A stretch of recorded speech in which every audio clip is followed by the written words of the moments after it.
കല്ലുമ്മക്കായി തിന്നലായി. നല്ല ടേസ്റ്റ് ഉണ്ട്, നല്ല അടിപൊളി കല്ലുമ്മക്കായി ആക്കിയത്. അപ്പോൾ ഈ പൊന്നു പറഞ്ഞു, നീ കല്ലുമ്മക്കായി ആക്കി കഴിഞ്ഞ് തിന്നലുണ്ടാവില്ല, അപ്പോഴേക്കും ഞാൻ പ്രസവിക്കുന്നു. അതേപോലെ തന്നെ ആക്കി ഒക്കെ തിന്നാൻ പറ്റിയിട്ടില്ല, അപ്പോഴത്തേക്ക് പ്രസവിച്ച്. നമ്മൾ പക്ഷെ നേരത്തെ തീരുമാനിച്ചത് പ്രസവിച്ചിട്ടുണ്ടെങ്കിലും ആശുപത്രിയിൽ വന്നിട്ട് തിന്നുന്നു. അതേപോലെ തന്നെ ഇത് ആശുപത്രിയിൽ വന്നിട്ട് തിന്നലായി ഉണ്ടാവും. രാത്രി ഇപ്പോൾ 8 മണിയായി, ഫുഡെല്ലാം കഴിക്കേണ്ട സമയമായി. കഴിക്കണം അത്രയും. ഇനി എന്തായിട്ടും എല്ലാവരും ഇന്ന് ഇങ്ങനെ ആയിരിക്കും. അങ്ങനെ ഇത് ഒരു 9 മണിക്ക് ശേഷം ആയപ്പോഴത്തേക്ക് വാവേൻ്റെ റൂമിൽ കൊണ്ടുവന്ന് വാവ ഓക്കെയാണ്. ഇത്രയും സമയം വാവ NICUലാണ് ഉണ്ടായത്. അവിടെ നിന്ന് എല്ലാം ഇതും കഴിഞ്ഞ് കുറച്ച് സമയം അവിടെ കിടത്തി സെറ്റാക്കി. വാവേന ഞാൻ പോയിട്ട് അവിടെ നിന്ന് പാലൊക്കെ കൊടുത്ത് എനിക്ക് പഠിപ്പിച്ച് തന്ന ശേഷമാണ് അത് റൂമിലേക്ക് ആക്കിയത് കേട്ടോ. ഇനി ഫോർമുല മിൽക്ക് പൊന്നു വരുന്ന വരെ വാവക്ക് ഫോർമുല മിൽക്കായിരിക്കും. 2 മണിക്കൂർ കൂടുമ്പോൾ കൊടുക്കണം എന്നാണ് പറഞ്ഞത്. അതുകൊണ്ട് ഇന്ന് ഉറക്കും കാര്യങ്ങളൊന്നും ഉണ്ടാവില്ല. പൊന്നു ആണെങ്കിൽ പിറ്റേ ദിവസം 24 hours കഴിഞ്ഞിട്ട് അവിടെ നിന്ന് പോസ്റ്റ് ഓഫീസിൽ നിന്ന് ഡിസ്ചാർജും ആവുള്ളൂ, റൂമിലേക്ക് ആക്കുള്ളൂ.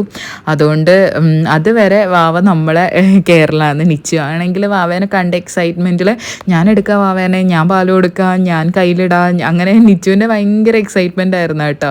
അപ്പോൾ വാവക്കാണെങ്കിൽ നമ്മളിതെല്ലാം ഇട്ട് കൊടുത്തിട്ടും വാവ നിൽക്കുന്നില്ല, ഇതെല്ലാം തട്ടിക്കളയുക ചെയ്യുന്നത്. വാവക്ക് അതിൻ്റെ ഉള്ളിൽ ഇങ്ങനെയും കിടന്നാൽ മതി. ഈവൻ നമ്മളെ ഷീറ്റ് വരെ മേത്തിട്ട് കൊടുത്തിട്ട് കൈ പുറത്തേക്ക് കാണണം, ആ രീതിയിലാണ് വാവക്ക് വന്നപ്പാടേ ഉള്ളത്. പിന്നെ വന്നപ്പാട് കരച്ചിലും കാര്യങ്ങളൊന്നും ഉണ്ടായിരുന്നില്ല കേട്ടോ, അതുകൊണ്ട് പ്രശ്നമൊന്നും ഉണ്ടായിരുന്നില്ല. ആൾ ഭയങ്കര സൈലൻ്റ് ആയിരുന്നു. പിന്നെ ബേബി ബാഗിലായതുകൊണ്ട് നല്ല കംഫേർട്ടായിട്ട് കിടക്കുന്നുണ്ടായിരുന്നു. നമ്മൾ കയ്യിലെടുക്കുമ്പോൾ ചിലപ്പോൾ കുട്ടികൾക്ക് നമ്മളെ കയ്യിലുള്ള ആ ഒരു ചൂട് കിട്ടുമായിരിക്കും, പക്ഷെ ചില കുട്ടികൾക്ക് നമ്മൾ കയ്യിൽ അഡ്ജസ്റ്റഡ് ആവാൻ കുറച്ച് ബുദ്ധിമുട്ടുണ്ടാകും. ചിലപ്പോൾ അതിന് വേദന ഉണ്ടാവുമായിരിക്കും, അങ്ങനെ പല ബുദ്ധിമുട്ടുണ്ടാവാറുണ്ട്. അപ്പോൾ ഈ ബേബി ബാഗിലാവുന്ന സമയത്ത് ഒരു പ്രശ്നമില്ല, ആ ചൂടോട് പറ്റി അങ്ങനെ തന്നെ കിടന്നോളും. അതുകൊണ്ട് ഈ ബേബി ബാഗ് ഭയങ്കര യൂസ്ഫുള്ളായിരുന്നു കേട്ടോ. അതിന് കിടക്കാനും എല്ലാം നല്ല കംഫേർട്ടായിരുന്നു.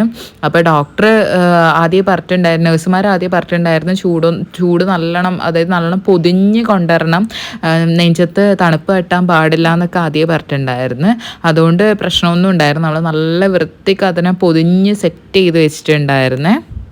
പിന്നെ കുറച്ച് കഴിഞ്ഞിട്ട് അച്ഛനും ഏട്ടനും കൂടെ പോയി വീട്ടിലേക്ക്, അവരെ കൊണ്ടാക്കാൻ പോയിട്ട് ഞാൻ തിരിച്ചു വന്ന്. പിന്നെ നമ്മൾ ഫുഡെല്ലാം കഴിച്ച് ഫുൾ അങ്ങ് സെറ്റായി.